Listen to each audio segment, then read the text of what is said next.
This is 90 degrees. This is still 90 degrees.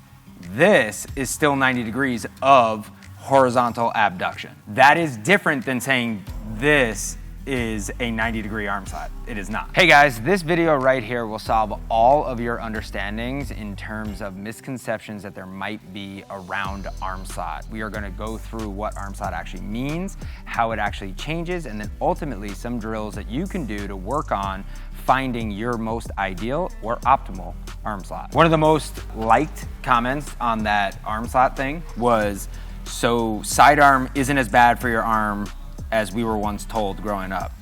And I think the important thing here, and like the comment that I put back, was that 70 degrees was actually the lowest that they calculated in that study. And for people that aren't really understanding that, right, like all the way up over top theoretically would be 0, right? Directly sidearm would be 90. So what they're referencing as being lower is really still 20 degrees above, you know, true sidearm position. But I think what's more important than even understanding where this is understanding how this actually adjusts, right? And I think most people's misconception is that you adjust this by moving the shoulder. And I think what we've been constantly trying to get people to understand is that the shoulder, or the scapula, is at the mercy of the rib cage. The shoulder is, or scapula, right, one and the same here for this argument, is at the mercy of the rib cage. So if his ribs are really rounded like this, you can notice that if you see his scapula right here, it's already starting further along the rib cage, right?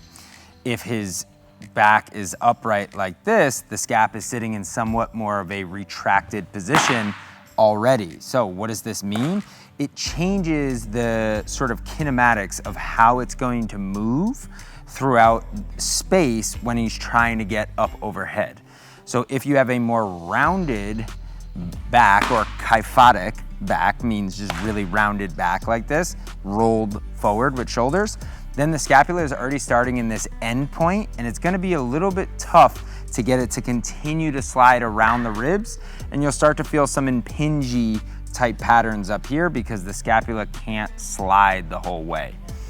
In the opposite, if you're really retracted or in this like militant style position, what ends up happening then is you then limit the capacity for sort of that natural concave shape that it has, and it won't slide well as well there. You'll have a tendency to elevate early. So as you're going up, you're gonna elevate from the upper trap, shutting down a lot of the lower trap, shutting down the motion, having to rely a lot more on the serratus anterior and upper trap to try and get you up into these upper positions.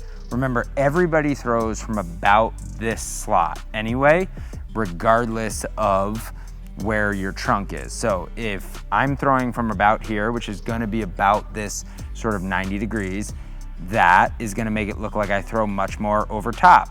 This is gonna make it look like I throw submarine or sidearm, submarine right here. Notice they're all basically the same horizontal position of the shoulder. So wherever the torso takes you is where this arm path is going to take you, right? Assuming you're throwing in the same plane, right? So like if we're throwing out a plane and my torso looks like this, but my arm slot looks like this, that's not exactly matching my plane of rotation, right? This is matching my plane of rotation. This is matching my plane of rotation, right? I think whenever discussing arm slot, I think people need to be very careful with trying to adjust their arm slot by moving their shoulder. We've had pro guys being told they need to raise their arm slot and just trying to raise their arm slot without adjusting how their posture operates. When you see like a mismatch with say an arm slot and you know maybe where the posture is getting to, what does that indicate towards you? Whether somebody's climbing or they're coming through lower, what is that telling you? Well, so if they're coming through lower than the shoulder plane or plane of rotation, the likelihood is that their body is trying to decelerate the arm for some reason. Maybe they have an injury, maybe the shoulder doesn't feel too good, right? Maybe the elbow doesn't feel too good, right? Typically when the arm slot is lower than the plane of rotation, right, we're actually pulling the elbow inward during that pattern, right? I mean, we see it all the time in our return to throw with Yeah, guys. there you go. It's like one of the first telltale signs is a low elbow coming through. A little bit scared to lay back, a little bit guarded. And then over the top, typically from me, you're seeing like a massive extension through the spine and just a Sure. disconnection from the lower half starting pretty early. So direction's usually going that way. We're going to counteract, throw the spine and the head that way, and then the arm's going to climb with it.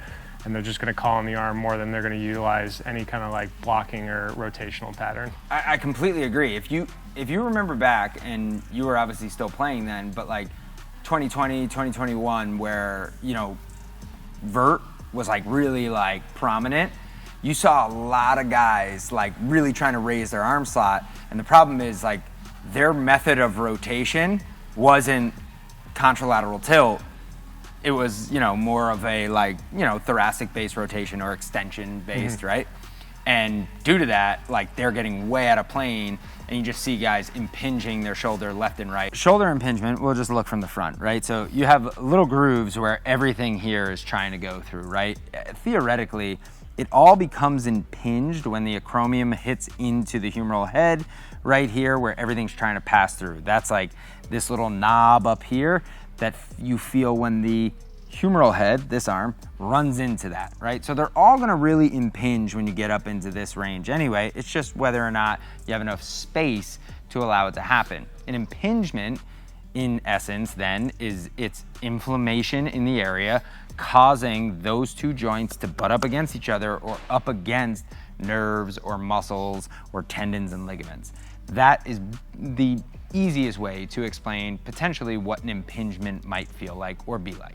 Like, let's remember, anytime the shoulder crosses the 90-degree mark, right, over this angle right here, we are impinging the shoulder. This is 90 degrees. This is still 90 degrees. This is still 90 degrees of horizontal abduction, right? Shoulder abduction, right? Okay, that is different than saying this is a 90-degree arm slot. It is not. Right. And so I just think those are like some very key points when talking about arm slot. And I think something else that was really interesting is another account put out a study talking about arm slot changes, right? Or trying to say that arm slot changes were occurring, but actually all they were talking about was release side and vertical release, right? So horizontal release and vertical release. Those release points cannot infer arm slot because so many things could be adjusting. So first of all, horizontal release side is just taken from the middle of the mound in terms of where this ball has then been released. Yep. If I move on the mound, that changes this drastically. If I have way more flexion, it changes my vertical release point. So like all these things drastically affect those metrics aside from arm slot. I think it's easy for people to see arm slot, so I think that's why it's a very hot topic for a lot of people. But in the same breath, you need to understand that that arm is being heavily dictated by your posture, your method of rotation, your plane of rotation, and then ultimately how much force you have moving down the slope in terms of timing. Yeah. If I'm gonna like really see where a guy is comfortable, we'll basically set up this net here, and we're gonna move the net both ways. So I'm gonna have Kenny spin around here. So I'm gonna set up at the cone with a step back drill for both of these. I'm trying to hit the O on VeloU. And the first one, we just have a net right in the way. So I need to work my way around that net. Probably need to climb with my slot to get there. So I'll be set up here. I'm working towards that O on the VeloU. Step back. Okay, cut across a little bit. I'll do one more. I was like 5 for 5 when I was doing this before. Pressure. Give me one more. Yeah. L. That's close. You know what I loved about the way you dictated that too is that you didn't, assuming you didn't tell the athlete, hey, we're gonna try and raise your arm slot. Right. Right. You're just like, hey, complete this action. Let's see what starts to happen, how they feel. Right. Objective feedback, other than like location and slot. You could probably take velo. You could probably, then take some subjective feedback from them as well. Yeah, and typically this is the way more uncomfortable version of this. So where you're gonna go next is you're gonna do the same exact setup. We're just gonna move where the net goes, basically. And now I gotta work around the slot this way.